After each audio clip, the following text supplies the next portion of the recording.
and should be arrested for that.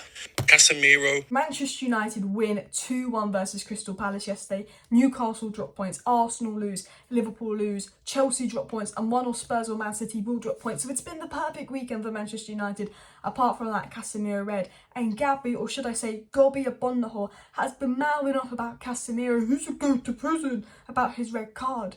But that wasn't even the purpose of this video. I actually wanted to make this video to talk about Lisandro Martinez, my man of the match. He was fantastic yesterday.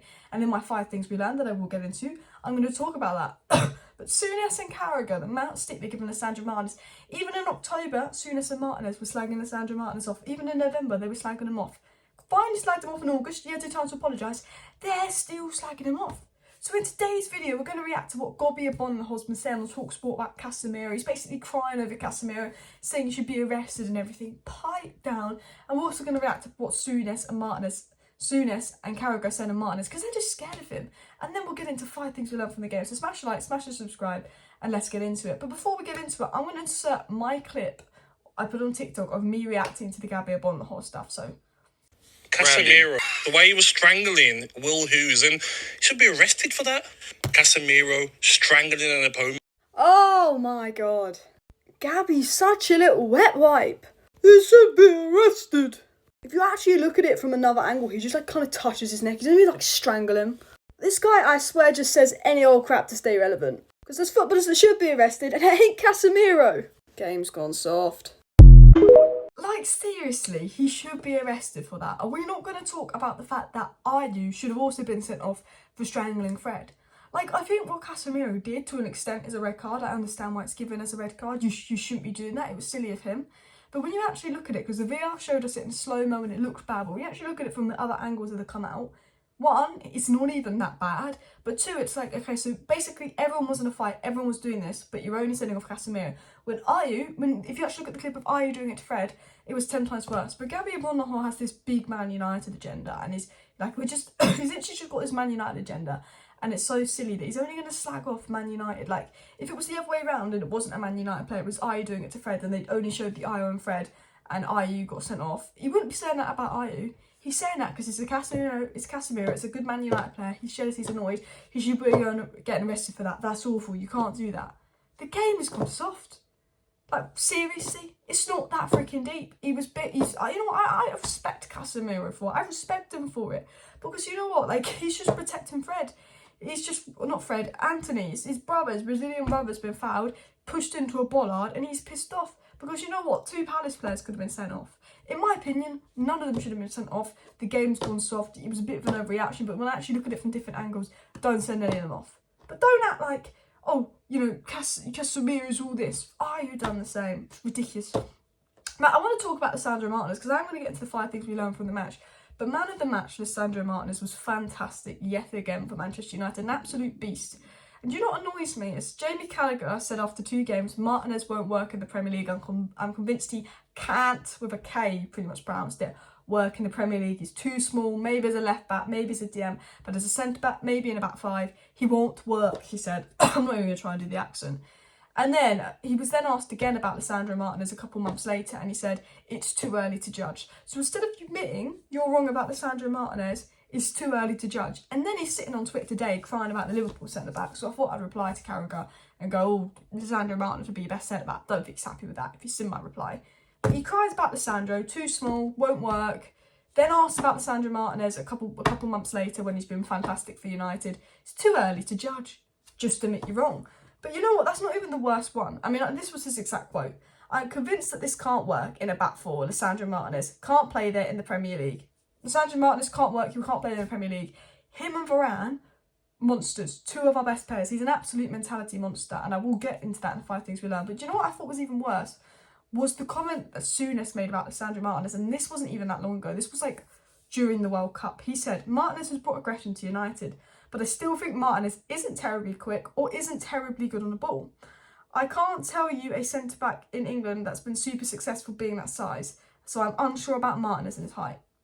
So Souness, even after Martinez had a really good spell for United, is unsure about him, unsure about his height, and said he's not good on the ball. Now, the worst bit about that is he generally said Martinez is not good on the ball, when that is the reason one of the reasons Ten Hag brought him in. That's one of his best aspects. His attitude, his mentalness is a brilliant aspect. His ability on the ball is a brilliant aspect. And obviously his left-footedness is something that Ten Hag likes, a left-footed centre-back. He is one of the best, if not, you could say the best ball-playing centre-back in the world. And Souness is saying he isn't good on the ball. Sometimes I sit there and I generally think, do pundits actually watch games? Because I don't think they do. I think they watch a few games and then they're asked about a player and they'll just come up with something. But they don't actually watch their player, because if you watch Martinez, you know he's good on the ball. So anyway, enough talking about pundits who are bitter towards Casemiro and Lisandro Martinez, and obviously want them to fail and have Man United bitterness. And I'd love to talk about Liverpool's 3-0 loss and Arsenal's loss and all of that. But I do want to talk about the Crystal Palace game and 5 things that we learned from the game. And the first thing we learned is the warrior mentality and fight from the squad. That Manchester United squad, I'm still coughing, were all fighting together. They were all working hard together, fighting to the end. The resilience in that squad was absolutely fantastic. Ten Hag has built a squad of characters, a squad that was running, that was playing hard, that was working hard together. Lisandro Martinez, Fred and Rashford were my standout workhorses. The way they were all fighting, all getting behind the ball, all listening to Ten Hag's instructions. This looked like a team that was playing for their manager, that was doing everything they could to get the 3 points, working hard together. When just a few months ago, less than even a year ago, this team didn't even know how to pass to each other, couldn't play together, wanted their manager out, was leaks every few days. This team was fighting, it was playing for their manager. And I absolutely love that. The second thing we learned is Ten Hag ball is good. I mean, if you look at the second goal, what a fantastic goal. Garnacho was key in that. You know, Wan-Bissaka did well, Casemiro's movement was good, Rashford got the goal. The second goal was classic, lovely, beautiful football. Ten Hag ball. And I tell you what, this is Crystal Palace. First half, absolutely dominant. Could have gone in 2-0 up in the first half. First 10 minutes of the second half, Palace were really good. I thought they could get back into the game. And then we had a good 10-minute spell when obviously we got the goal with Rashford and all of that. And we had a really good 10-minute spell there. And fantastic football. And then obviously went down to 10 men and it went a bit... But, you know, that was because we're down to 10 men. But for most of that game, we were the better team. We were dominating. For that first half, Palace, I don't think, had a shot. They did nothing. We were so dominant. We're all over them. And it was like... You know, what I liked watching about that Palace game in that first half was from minute one, I just felt like we were going to win that game. And Palace is always a difficult side. They're a very good side. Palace, very well managed, got some very good players. We saw it happen last time we dropped points to them. Palace is always a very well managed side. But that first half, when we scored that goal and by the way we were playing, I was just so impressed. I was like, okay, when's number 2 going to come along? It reminded me of when I used to get annoyed watching Man City back in the day when they go 1-0 up and you just knew it was a matter of time before they go 2-0 up. It kind of gave me that kind of vibe. I felt so confident and sure in this team. And then obviously the Casemiro red kind of scared me a bit. But it was like, wow, like I'm really watching some good stuff and Ten Hag's doing some good stuff and I really enjoyed that. The third thing I learned is Wan-Bissaka is making absolutely ridiculous progress. I thought he was fantastic again today. And I thought Dalot was clear of Wan-Bissaka. My mind's changing on those two all the time. It's like, actually, does Dalot get back in now?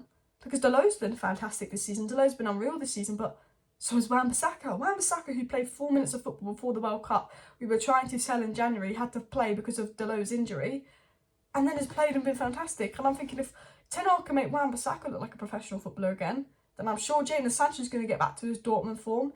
I'm sure that maybe we could do something with Lindelof at DM that he was trying. You know, Ten Hag's really coaching these players, and players that we thought weren't that good are looking really good. And I did say something under Ollie and under Rangnick about the Manchester United players. If you've been following my channel for a while, I said these Man United players are good, but under Ollie they haven't been coached properly for years, and they've all dropped off. And I used to say how no one's improved under Ollie. I used to say how Bruno's first season was really good, then he reclined. I'd say Martial, Rashford, Greenwood, that first season together under Ollie were fantastic, then they all declined.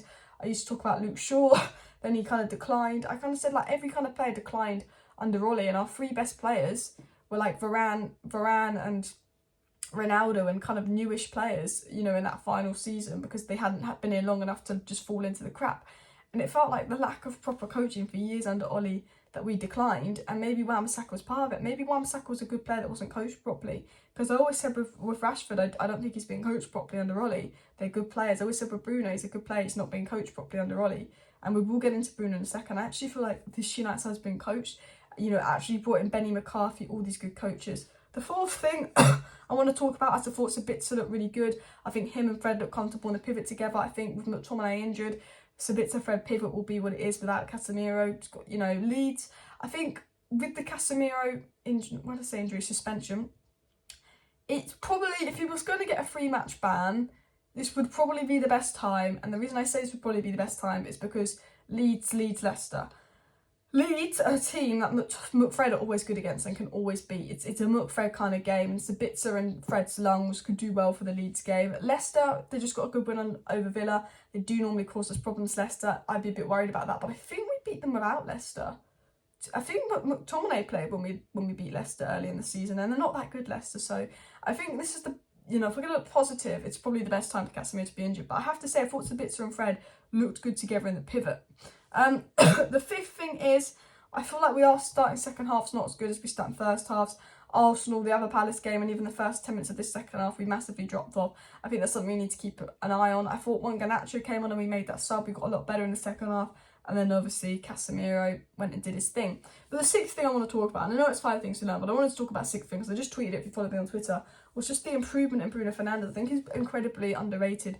The way he's adapted to Ten Hag's system, the way he's changed his gameplay, the way he becomes a player that even when he doesn't get goals and assists, he's constantly influencing the game. He's constantly involved in play. He's not, trying to get a goal and assist 24/7 or hero ball. He's getting goals, he's getting assists. Maybe not the crazy numbers he used to get, but still decent numbers. But every game he's influencing the game. Most key passes, doing this, doing that. Captain's mentality. Really adapted and matured into Ten Hag, and I think Bruno's been fantastic. So that is my 6 things we learned from the game and my reaction to Martinez and Agbonlahor madness. Please do smash that like button. Of course, subscribe down below if you're new. I will be live tonight, so let's tune into tonight's live stream because we've got news on the Glazers in Dubai, news on Man United potentially letting Greenwood return, and a couple other stories. So it'll be a good live stream tonight. See you then. Thank you for watching. Bye.